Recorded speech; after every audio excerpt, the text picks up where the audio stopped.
A protest shuts down the 110 freeway. Why this may be just the beginning. And the Super Bowl coming back to LA when football's biggest game will return to SoCal.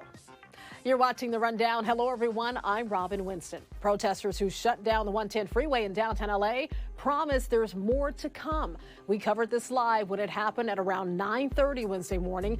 The demonstrators are calling for a ceasefire in Gaza. They linked arms in the southbound lanes of the 110 near 3rd Street. 75 people were arrested about an hour after this protest started, and we spoke with one of them after he was released. It worked because we were able to disrupt business as usual, because business as usual cannot continue. We hope that people all over the country hear us and are inspired to do the same. The protesters are with If Not Now, a group of Jewish Americans. They say they have more protests planned. The Glendale Fire Department is urging everyone to use caution this holiday season when it comes to your holiday decor.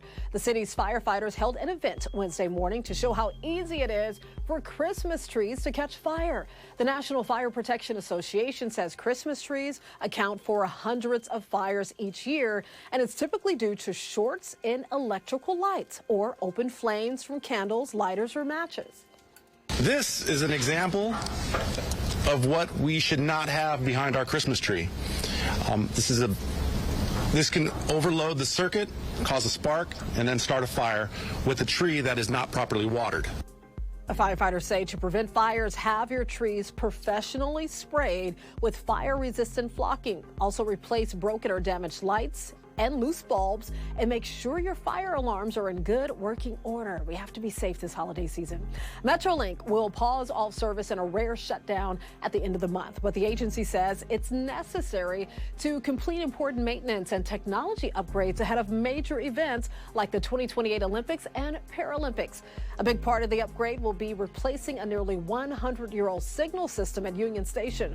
All 7 Metrolink lines, as well as aero service, will be suspended for 4 days. An Amtrak Pacific Surfliner will operate on a modified schedule. The shutdown takes place from December 26th to the 29th. Los Angeles does not have to wait long to host another Super Bowl. The NFL's championship event will return to SoFi Stadium in February 2027. That move will mark 2 Super Bowls played in Inglewood in a 5-year span after the Rams defeated the Bengals 23-20 in the Super Bowl in 2022. That was the first time the Super Bowl returned to Southern California since 1993. The announcement of another Super Bowl is welcome news for businesses in Inglewood. The Super Bowl is worldwide, so we got exposure from all over the country. We had a lot of media that came in and did interviews. We had a lot of people from all over the country. It helped generate business.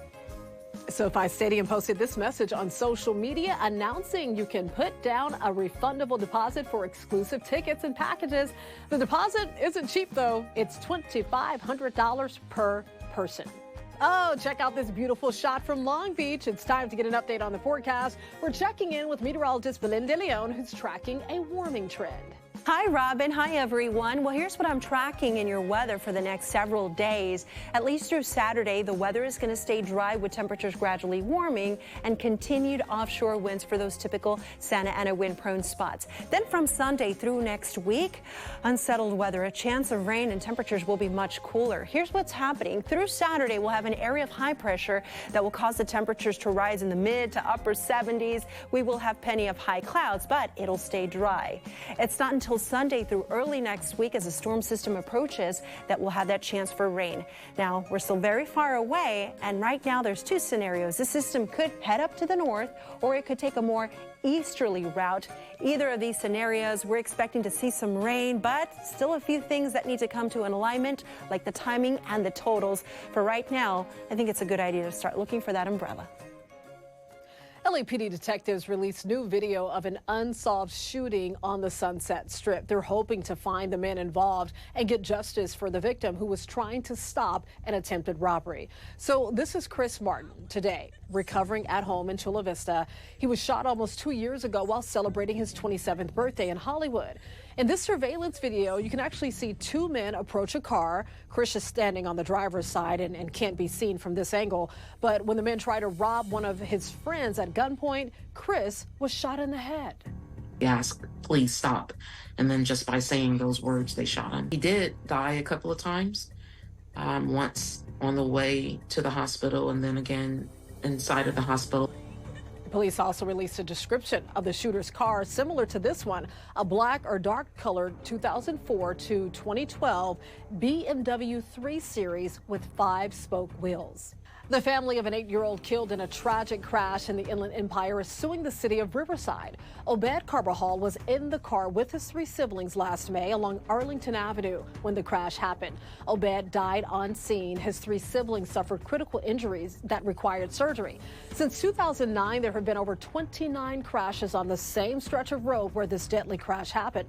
Over the last 14 years, people have been raising concerns. In April of 2015, the city created a plan to install a traffic light, but that has not happened.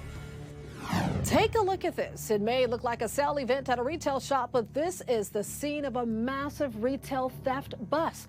From laptops to TVs, even diapers and energy drinks, these stolen items are worth nearly $500,000. Investigators with the LAPD's Retail Theft Task Force served search warrants Wednesday at 2 stores on 6th Street between Westlake and Alvarado. Police say the shop owners knowingly purchased stolen items on 3 different occasions, trying to resell them to consumers. Have retailers here from 99 Cent, from Albertsons, from Target, from Kroger Corporation. This stuff will be removed to a location where other retailers will look at it, identify their property. This is the result of a 2-month investigation by the LAPD. It took some 40 officers over 4 hours to load up these stolen goods into a giant 18-wheeler truck. House Republicans launched an official impeachment inquiry into President Biden. On this vote, the yeas are 221 and the nays are 212. The resolution is adopted. All Republicans voted yes. All Democrats voted no. Republicans believe the inquiry will help them with their investigation into the president and his son's business deals and whether the president benefited from them. President Biden released a statement calling the investigation a baseless political stunt.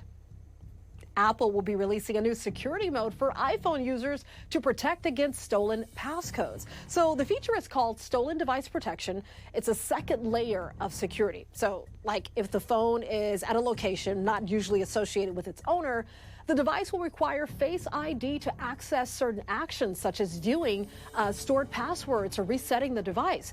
Thieves won't be able to make any changes or see those settings unless they can verify their face. The feature will be part of Apple's next iOS update.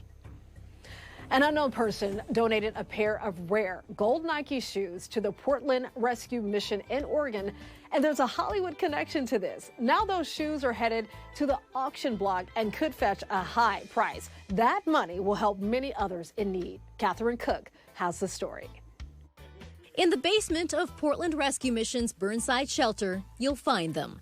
Donation bins filled with boots, warm clothing, socks, and blankets. Basics to help people survive life on the streets. What you won't find here? Luxury. It would not be super common. Which is why last spring, a donation coming down the chute.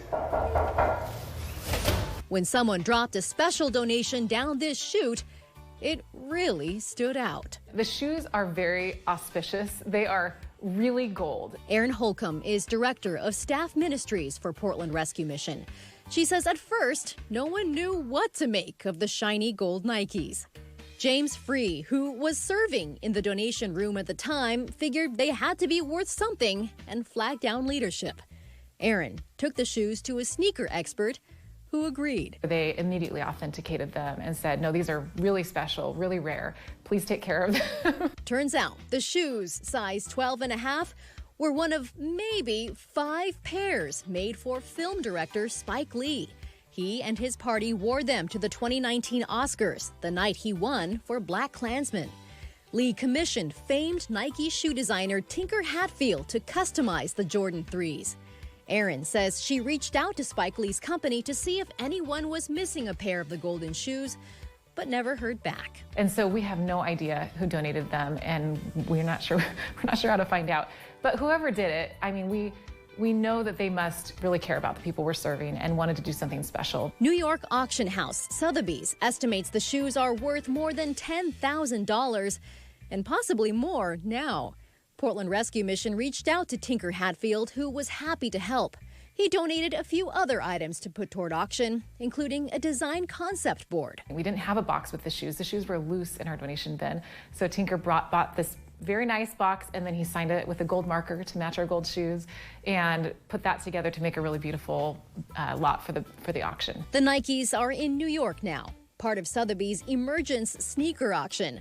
Bidding closes December 18th, and all proceeds will go to Portland Rescue Mission. James, the man who found the shoes, is himself in addiction recovery with Portland Rescue Mission after living on the streets for a time.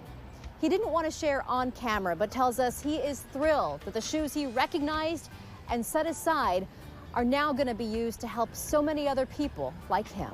He's been a really special part of the whole story because it's a story about him, ultimately, and it's a story about so many people we serve whose lives get rescued. DoorDash is out with its trend report for the year. It looks at delivery data to figure out what we ordered the most. And the #1 food isn't much of a surprise. It's French fries. Oh, I love some good French fries. We have chicken quesadillas, garlic naan, and fried rice were also pretty popular. And LA was among the cities ordering the most coffee. We do have some good coffee here. The most unexpected food pairing, get this, hot sauce and cinnamon twist. Oh my. That's different. Who ordered that? What a combo. I would have never imagined putting the two together. Now I'm wondering, what does that taste like? You can always get news and weather updates on the NBCLA app and our website, NBCLA.com. And be sure to tune into Today in LA on NBC4, weekdays 4 to 7 a.m. I'll be helping you get around with the traffic reports throughout the morning. All right, I'll see you next time on The Rundown.